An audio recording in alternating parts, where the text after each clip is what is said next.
Olá, boa noite. Seja bem-vindo ao Jornal da Record. Receita vai renegociar dívidas de até R$62 mil com impostos. O governo americano planeja vacinar contra o coronavírus em novembro. E os gols da rodada de agora à noite pelo Campeonato Brasileiro. Agora, no Jornal da Record.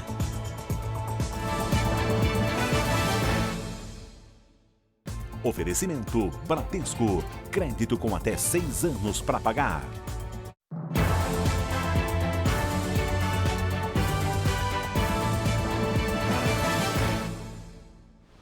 A Receita Federal abriu um novo programa de parcelamento de dívidas tributárias. Vamos falar com a Nathalie Machado. Boa noite, Nathalie. Quem pode ser beneficiado? Oi, Patrícia. Boa noite a todos. Essa renegociação vale para as dívidas de até 60 salários mínimos, o que corresponde hoje a R$ 62.700. Esses débitos poderão ser parcelados com descontos de até a metade do valor total da dívida, dependendo da entrada e da quantidade de parcelas. Segundo a Receita Federal, o Brasil tem cerca de 340 mil processos de pessoas físicas, microempresas e companhias de pequeno porte.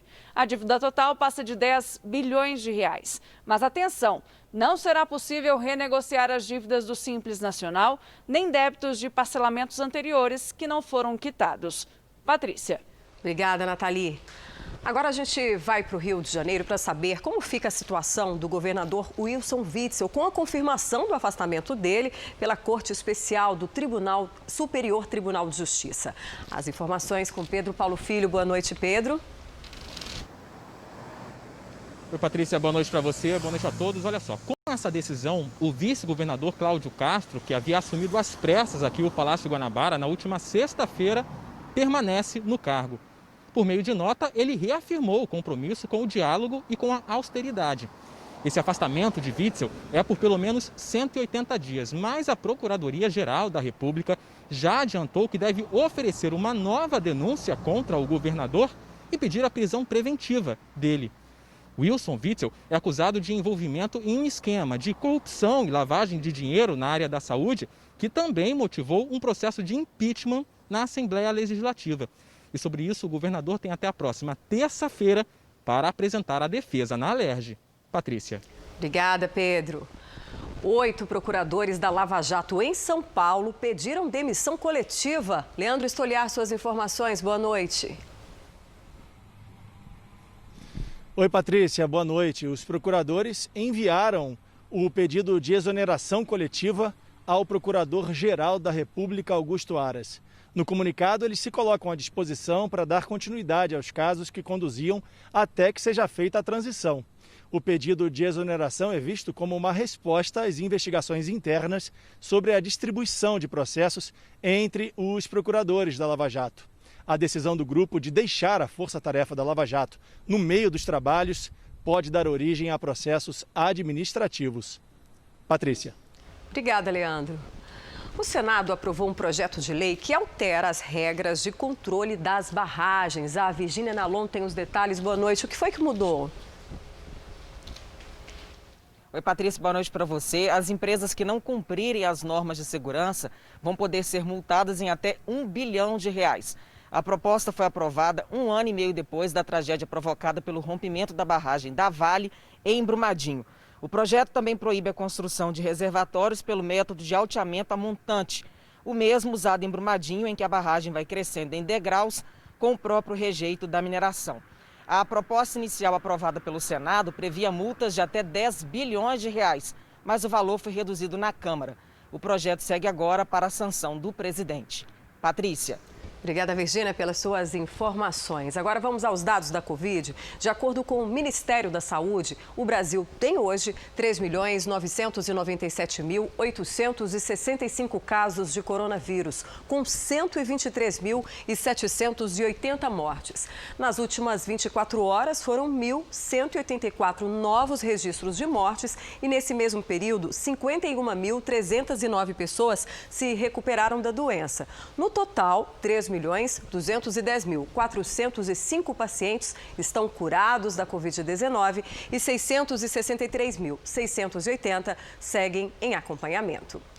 O planejamento familiar e a educação em tempo integral devem ser prioridade nas políticas públicas. A opinião é da deputada federal Rosângela Gomes, do Republicanos do Rio de Janeiro, convidada desta quarta do JR Entrevista.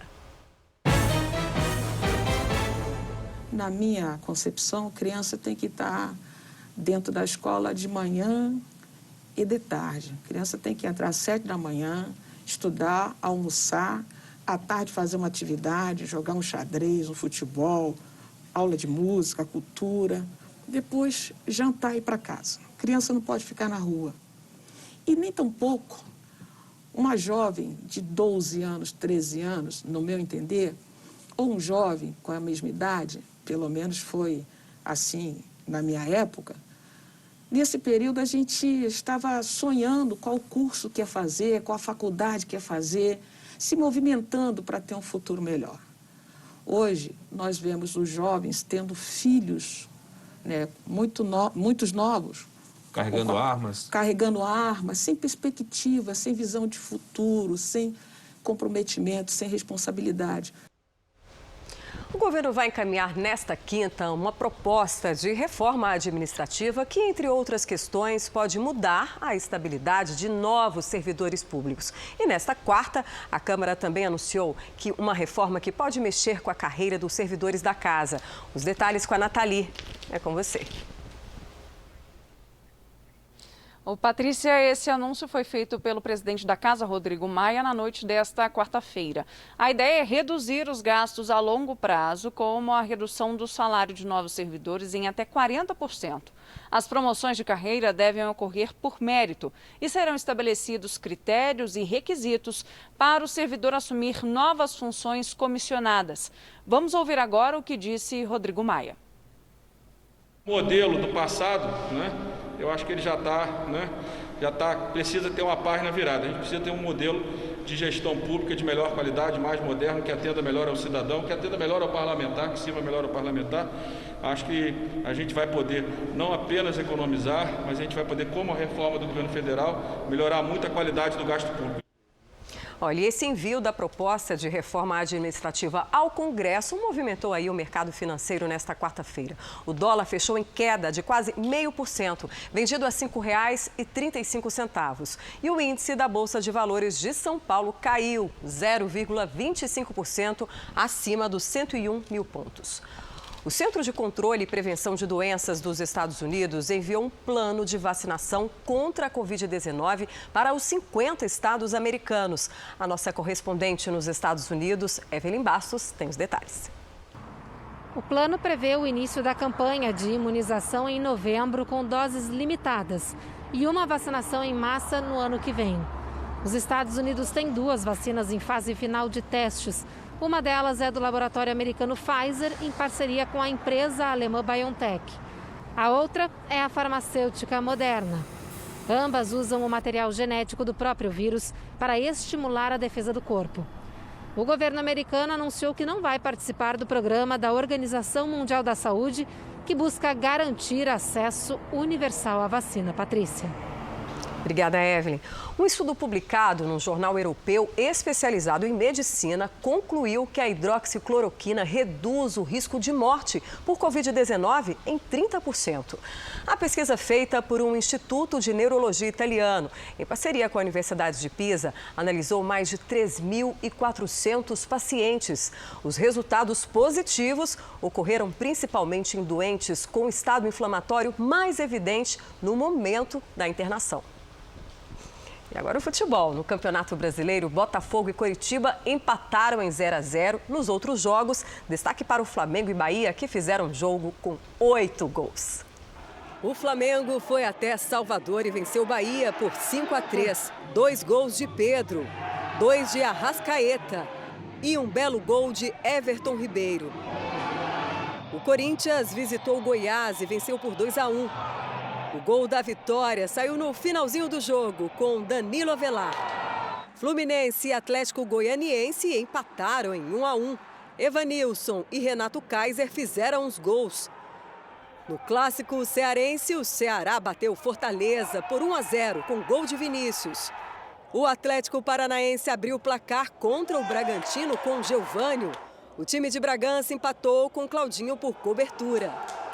O Santos ficou em vantagem contra o Vasco por 2 vezes, mas no final deu empate, 2-2. Já o Internacional, líder do campeonato, empatou com o Palmeiras por 1-1. Thiago Galhardo e Luiz Adriano fizeram os gols no finalzinho da partida. E essa edição do Jornal da Record termina aqui. Outras informações no Fala Brasil, às 8h25 da manhã. Uma boa noite para você.